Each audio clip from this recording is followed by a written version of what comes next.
Bridgerton season 4 part 2. Oh my god, I have so many things to say. When I was going into part 2, I was still not sold on Sophie and Benedict's chemistry. It didn't feel earned to me in part 1. Things happened too quickly. I didn't think there was enough yearning. They didn't know each other well enough, and there wasn't enough tension for my liking. What do you expect of Bridgerton? It's the show you put on when you want to feel something warm and easy, and you know everything's gonna be good in the show and love is gonna win because it's a comfort show. How unpredictable can a Cinderella story season get? I see that I was wrong now. I've been humbled. This season surprised me so much. Benedict's character doesn't resonate with me much. Like the whole second son looking for purpose because the older son is responsible and the younger son is married. It's not something that I find relatable, and I learned that it's also not something that I necessarily like watching. But Sophie though, love her so much. Such a great character. She is standing her ground. She's fighting for her agency. She has a mind of her own. She pushes back. She knows what she needs. She knows what she wants, and she communicates it. 10 out of 10. Great. Amazing. Never the same. When Benedict offers her to be her mistress, she's shocked, and then she's like, I can't do that. And she communicates it. We also see Benedict's perspective of that as well. I understand that from his perspective, it's not a bad gig. And also probably from the society perspective as well. You're going to be taken care of. You will have a piece of real estate, someone who loves you, and so on. So it's not a bad gig. It's just that he cannot marry her. So they cannot be together in the eyes of society properly. And he understands that he cannot bend these rules. And she understands that they cannot fight against those rules because the system is so strong. And I love how the showrunners made sure that we knew his perspective and her perspective, and also that they talked about it to each other as well. First, he's offering it in this passionate moment kind of way where he's like, be my mistress. And then he thinks about it and he considers it and he tries to understand her point of view. That was very well done. We need more of that in shows. That's where I started to feel like their relationship is earned at that point. Like they have thought about it. It's not just a passion thing. It's an adult decision that they both would make if they were to get together. Very refreshing to see on TV when it's not like a big love confession and then you get together and then it's happily ever after, but you haven't thought about all the implications of what it could mean for the both of you. The full circle moment is when we see the painting at the end of the season in the post-credit scene, or the painting of Sophie that Benedict made, and it's finished. It's the first thing he finished and he found his purpose, which I found very emotional. Even though Benedict's character didn't resonate with me before, during part 2, he grew on me and I was genuinely rooting for him and Sophie, obviously. I was watching with a few of my girlfriends and we had dinner, we were joking around, we were laughing. Great, and then episode 6 comes in. And I mean, in part 1, I called it that John is probably gonna die this season, but not this fast. Like, I thought he would like get sick and then gradually fade away so that Francesca would have time to say goodbye, to grieve some of it, or he would die between seasons 5 and 6, like off screen. And then his death is shockingly abrupt and she finds him and I was like, oh, this quickly now? Like things were just getting better between them and she became friends with Francesca. And like, even for me, a person who knew he was gonna die, had read spoilers from Francesca's book, I was like, whoa, oh, they still managed to surprise me very much, and I was shocked. This is where Bridgerton stops being a comfort show, and then just like that, we're in a drama series suddenly, and there is a ripple effect. That death was so well written into the show, they didn't just kill him off in order for Francesca to get with Michaela. It felt very intentional in a sense that so many arcs are set off by John's death. Like obviously Francesca, her grief, societal expectations, and so on. We see Hyacinth like struggling to deal with it and like how she's about to like give up love and be like, I'm never gonna go into society and I don't want the things that I wanted so much anymore. And we see Eloise seeing that and like understanding that maybe love is not that bad. And it sets up Eloise's arc as well. Very intentional in a very good way, but that's where the genre shifted. Like, I'm not supposed to cry during Bridgerton, you know? I'm not supposed to feel sad or anxious during it. And so that's where it surprised me very, very much. And Francesca, poor girl. Episode 7 just kept like making it worse and worse for her. She lost her husband, she thought she was pregnant, there was some hope for her. She feels completely alone, that she isn't actually pregnant.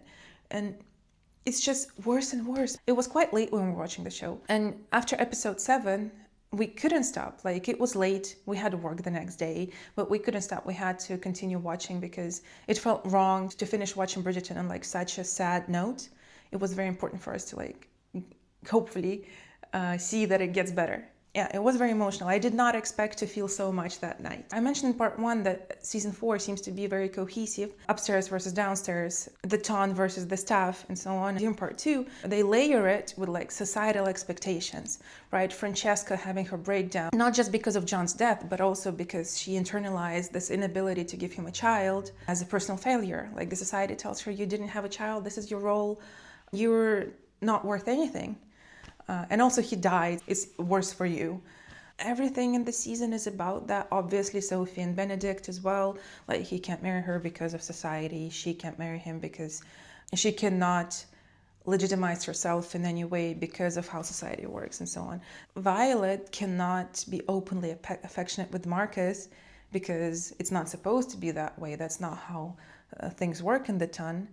And Benedict calls her out for it. Even as the queen, like, she is the one who kind of makes the rules, but she's also trapped by them. And there's not much she can do about it. She's in this gilded cage, even though technically she could just abolish them, but she can't really because of how the system works. So I like that extra layer. I still stand by the point that this is the most cohesive season so far. And the side plots feed very well into that as well. In season 3, the side plots felt like more like the main plots rather than Penelope and Colin, who are supposed to be the main couple.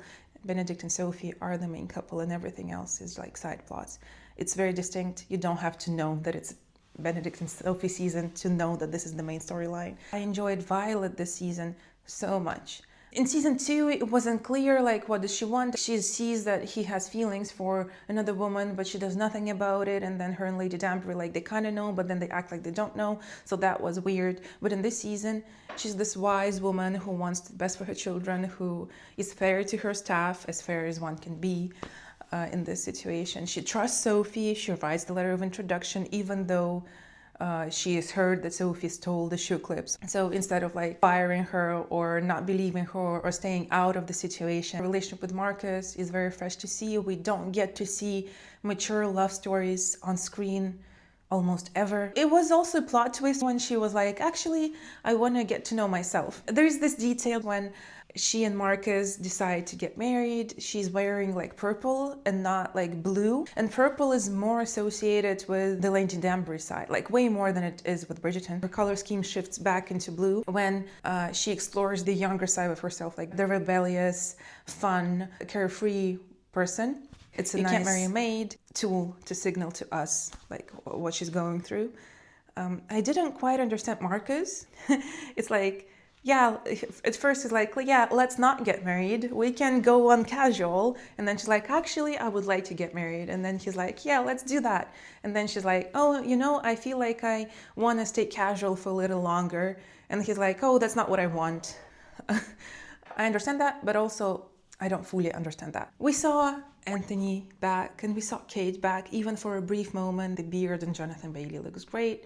We could see like season 1 and season 2 Anthony, where he is like still quite serious, and even though he married Kate and went against what the society expected of him, he still like kind of is not fully free from that. He's like, I trust you to make the right decision, when obviously the right decision in his mind is not marry Sophie. It was like very on brand for Anthony, that even though a couple of years ago he kind of broke out of that a little bit, he's definitely still in those societal norms, and he very much adheres to them. Eloise, on the other hand, has been trying to defy these norms for like 4 seasons now. It's fun to see the development now where she's not so black and white anymore. So John's death kicked it off for her. She's growing up, and I'm 99% sure her season is next. Where does that leave me with season 4? If you look at it objectively, out of all 4 seasons, is the best one yet. It's not that easy to do, like that far in the show. Like a lot of the time, season 1 is good, season 2 is good.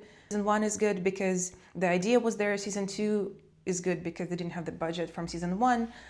but had ideas for season 2, and then usually season 3, 4, 5, and so on usually decline in quality because they start making stuff up that wasn't there in the first place.